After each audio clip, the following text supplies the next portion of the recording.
हम बता रहे थे डायरेक्ट से इनडायरेक्ट बनाने के नियम। डायरेक्ट से इनडायरेक्ट बनाने के लिए हमने बहुत सारे पार्ट पढ़ा दिए हैं, सारे नियम पढ़ा दिए हैं, सारे रूल्स पढ़ा दिए हैं और वो सारे रूल्स और नियमों को हमें याद रखना है। और यदि रूल्स और नियम याद है तो हम डायरेक्ट से इनडायरेक्ट बना देते हैं। हमने बताया कि यदि रिपोर्टिंग स्पीच जो है, यदि reporting verb present tense future tense में है तो रिपोर्टेड स्पीच में कोई परिवर्तन नहीं करते हैं। जैसे ये हो गया रिपोर्टिंग वर्ब, जिसे कहा जाता है स्पीकर। ये हो गया स्पीकर। स्पीकर का मतलब होता है वक्ता। इसे हम वक्ता कहते हैं, यानी बोलने वाला कहते हैं। और ये वक्ता है, ये बोलने वाला है। और ये रिपोर्टेड स्पीच है, जो कही गई बात है, स्पोकन है। तो रिपोर्टिंग में प्रेजेंट टेंस हो और फ्यूचर में हो तो हम कोई परिवर्तन नहीं करते हैं। प्रेजेंट इंडेफिनिट हो सकता है, present continuous, present perfect, present perfect continuous. चारों यदि आ जाए तो रिपोर्टेड स्पीच में कोई परिवर्तन नहीं होगा। सिर्फ दैट कंजक्शन लगा के हम उसे जोड़ देते हैं।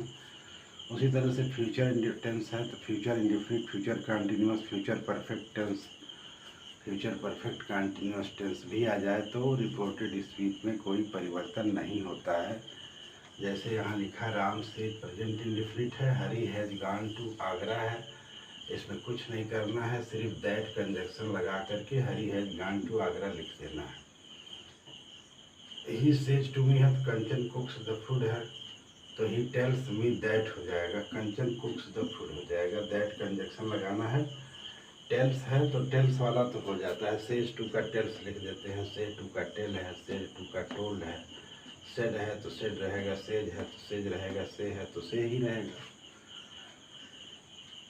तो ये तो परिवर्तन हो जाता है, लेकिन और नहीं होता है। तो he tells me that Kanchan कुक्स the food, conjunction that लगा दिया। और इसी तरह से यहाँ पे है यू विल से, तो यू विल से है तो यू विल से में Ragini will have gone to market है, डायरेक्ट में लिखा है।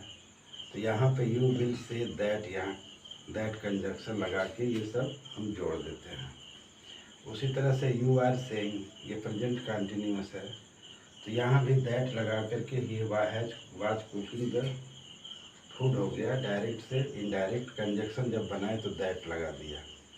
और he has said you have written your essay है, डायरेक्ट है तो ही हैज सेड तो लग गया, लेकिन इस यू का संबंध हम ही से करते हैं तो यहाँ पे क्या हो जाएगा, यू का संबंध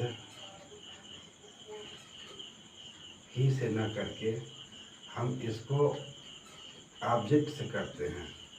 क्योंकि ऑब्जेक्ट हम अगर जो यहाँ पर मी मान लें तो यहाँ आई हो जाएगा। चाहे मी माने चाहे हिम माने तो ही हो जाएगा, हर माने तो सी हो जाएगा, देम माने तो दे हो जाएगा। तो यहाँ हमने कल्पना कर लिया मी का, तो ही हैज सेड दैट, हमने यहाँ मी माना इसलिए आई हो गया। मी, इसका यू का संबंध मी से हुआ तो आई हो गया। आई हैव राइटन माई एस्से हो जाएगा। यदि यू का संबंध मी से है तो आई है। योर का संबंध भी मी से है तो ये भी अपना की अंग्रेजी क्या होगा, माई। आई के साथ अपना की अंग्रेजी माई लगती है, इसको दैट लगा के जोड़ दिया। फिर है you will be saying, that हो जाएगा। They had gone to Delhi हो गया, यहाँ पर दैट लगा दिया। दैट लगा के हमने इसे इनडायरेक्ट स्पीच बना दिया। तो इस तरह से डायरेक्ट से इनडायरेक्ट स्पीच बनाने के लिए हमने जो जिसमें परिवर्तन नहीं होता है उसको हम बता देते हैं। तो परिवर्तन न होने वाले डायरेक्ट से इनडायरेक्ट स्पीच में जो परिवर्तन नहीं होता है उसका हमने वर्णन किया है। अब कहाँ परिवर्तन नहीं हो सकता है, यदि रिपोर्टिंग वर्ब पास्ट टेंस में है तो रिपोर्टिंग वर्ब पास्ट टेंस में है तब